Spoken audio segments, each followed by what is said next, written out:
Yes, hello. Well, as we know, there are content creators like Seleno. Siya po ay dumadalo currently sa CCF. Sa CCF Recreante Oro. At last time, he's been mentored by Bong Sakin, Pastor Bong Sakin. Pastor Bong Sakin po ay medyo, hindi naman nakasama.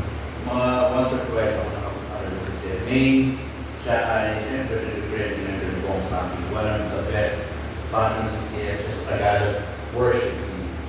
Pastor Bong sa akin. Ayan. Yan, perfect, pero at least malapit kay Jesus, no?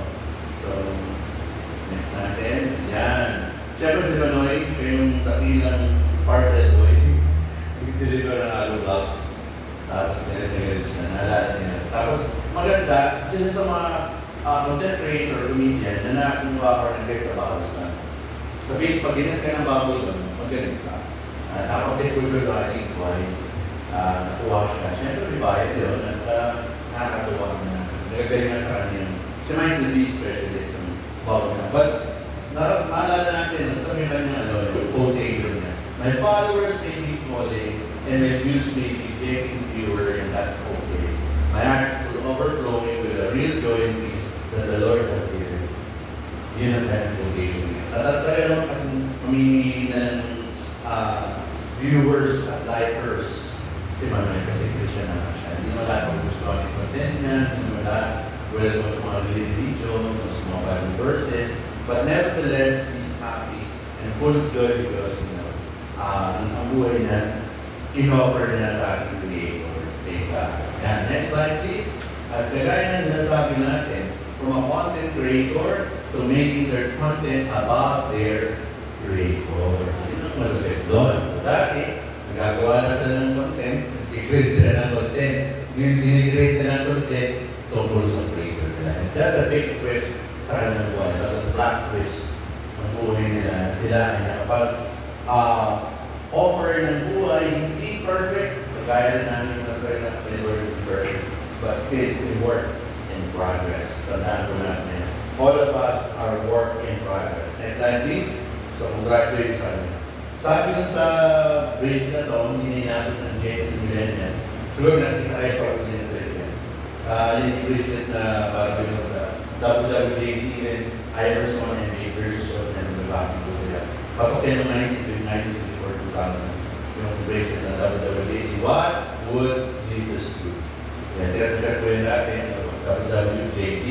And what will you do?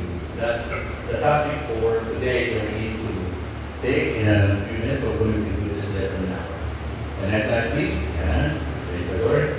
Now, we're going to be talking about Ezekiel, which is our Reverend Burton has been visiting us every Bible study about the life of Ezekiel. He is, used by God to fortify one of Israel.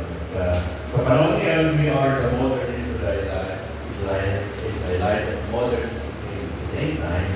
Now, we will be reading to offer our lives to God, to be used from our life ng mga taong person ng fear of God. So it's really a great thing. Next slide, please. Yeah. So Luke 20:13-14. Ito yung two criminals at the cross. So we need to remember this at wala tayo naintindihan ko.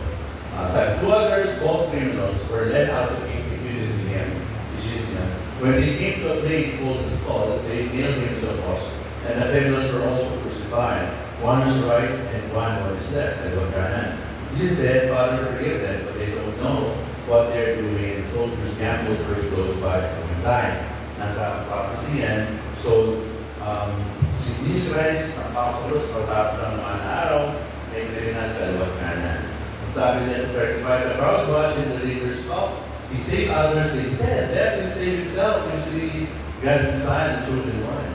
Kapako siya, hindi masip sarili niya. Kung sa talagang kapagligtas, maglubos. Ba't hindi masip sarili niya? Sabi ng mga crowd. The soldiers mocked him too by offering him a drink of strong wine. They called out to him, "Peter, the king of the Jews, save yourself." Dito sa sarili mo, kaya mong Jew. A sign was fastened above him with these words, "This is the king of the Jews." So, nasa kawal na sa ulan niya, ayon na may parang hindi na. Ibig sabihin na, king of the Jews. Next. Yan. Sabi sa 39, one of the criminals hanging beside the false cough. So you're the Messiah. Prove it by saving yourself and us. Two while you're it. Ikaw pala yung Savior. Kung Savior ka, may power ka. Save mo nga tayo ngayon, kalagin mo nga yung power natin, makakawin mo tayo, makakasok mo tayo. It is not ito mamangsan. But the other criminal protested, don't you fear God even when you have been sentenced to die?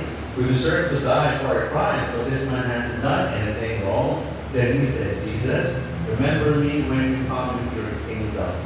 And Jesus replied, I assure you today you will be with me in paradise. This is one of the great Bible story that happened. When a person is really criminal from the beginning, has turned his life to Jesus. Yun ay pagpabalik loob.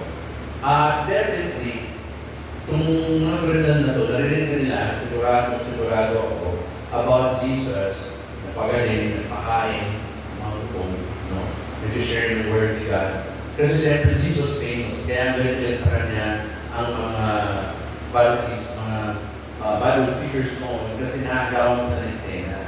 Nakagawa sila ng limelight, and people are listening to Jesus, following Him, and being hungry for the Word of God, and they want to listen to Jesus. That's the problem. Now, nangyari dito, is a great example of a people, a person who are sinner from the very beginning, but turned his life to Jesus and was forgiven. No? And Jesus replied, I assure today you will be with me in paradise.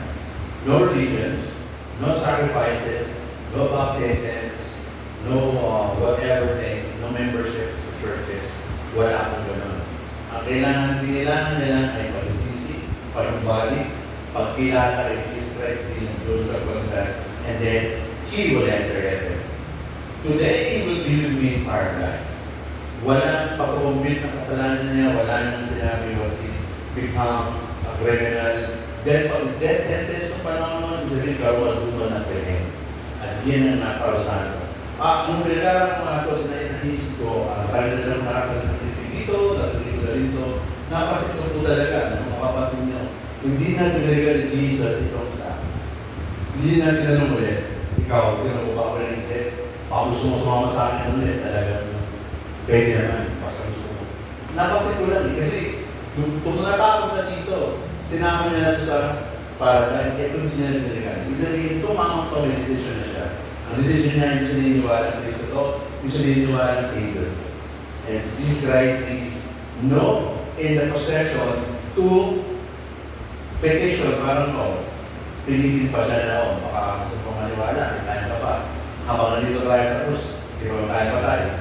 Sasama rin kita, sinama ko nga siya. Sasama rin kita, sasama ba? Wala ko sa sinabi gano'n. It's a great analogy. Ako, naisip ko lang, it's a great analogy. Kasi, lagi rin sinasabi, God is a God of love. God is a God of compassion, grace, correct? Pero lagi rin iniisip yun. Pero huwag natin kalilimutan, si God, God of justice din. Yun yun. Makatarungan din siya. Kasi kung isipin mo, kung mapagmahal talaga si Lord na yun ang topic niya, dapat babalikan niya ito. Tatlo tayo dito na pato, dapat tatlo tayo magsasama-sama sa heaven pa. Alam sa kali, paradise. Pero hindi. Sa tagal ng verse na ito nakasulat, hindi na nadugtuhan. Ibig sabihin, nakafocus lang sa mga desisyon para kay Christ, yung kwento. Dito, pasya mo na yan. Kung ayaw mo kay Jesus, ayaw mo na talaga.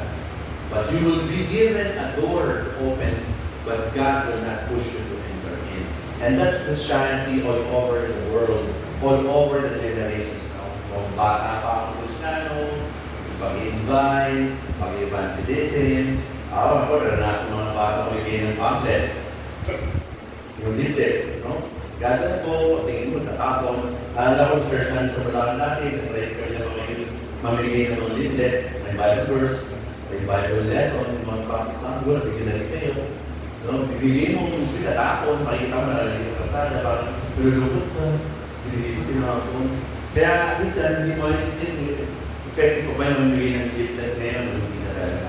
Kasi may social media na naman. So, dati na gano'n, lahat kami sa palengke, gagawin sa mga bayan-bayan, nagbigay, no?